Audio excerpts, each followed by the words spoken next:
이번에는 대화를 읽고 실비아티와 심플리시와의 주장과 근거를 재구성해 봅시다.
가,는 살비아티가 심플리치오의 생각을 논증 형태로 바꾸어 정리한 것이다. 밑줄에 들어갈 내용을 찾아 논증을 재구성해 봅시다.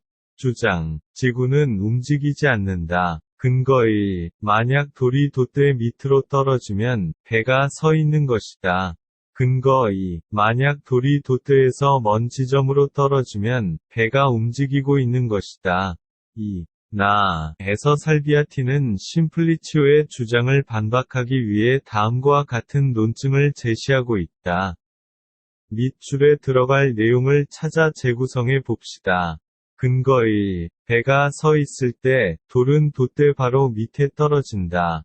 근거 2. 배가 움직일 때 돛대 바로 밑에 떨어진다. 이번에는 또 다른 글을 보고 물음에 답해 봅시다.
위클에서 핵심어는 무엇인지 써봅시다. 예시 답안입니다. 이 글은 반려동물이 유기되는 현황과 그 이유를 중심으로 구성되어 있다. 따라서 핵심어는 반려동물, 유기동물로 보는 것이 타당하다. 2. 위클에는 주장이 생략되어 있다. 주장이 무엇인지 써보자. 예시 답안입니다. 이 글을 통해 주장하고자 하는 바를 반려동물을 키우다가 버려서는 안 된다.로 보면 명시적으로 주장이 있는 글이 되며 주장을 생명체에 대한 책임 있는 인식이 필요하다.로 보면 함축적으로 주장이 있는 글이 될 수 있다. 3. 윗글에서 글쓴이가 주장을 뒷받침하기 위해 사용한 근거는 무엇인지 써보자. 예시 답안입니다. 이 글은 반려동물을 유기하는 이유와 이로 인해 발생하는 문제점을 지적하며 반려동물을 잘 돌보아야 한다고 주장하고 있다. 따라서 근거들은 다음과 같다. 유기동물 중 절반 이상이 안락사를 당하거나 떠돌이가 된다. 반려동물을 유기하는 것은 인간의 이기적인 사고방식의 결과다. 반려동물과 인간은 사랑을 나누는 관계이다. 반려동물은 기르는 대상이 아니라 반려하는 대상이다. 4. 창의활동, 윗글의 현안을 중심으로 신문기사의 제목을 만들어보자. 예시 답안, 반려동물을 유기해서는 안 된다. 유기동물, 생명에 대한 책임감의 부재. 이번에는 공익광고 포스터를 보고 각 요소별로 담긴 의미를 살펴보고 제작자의 의도가 무엇인지 말해봅시다.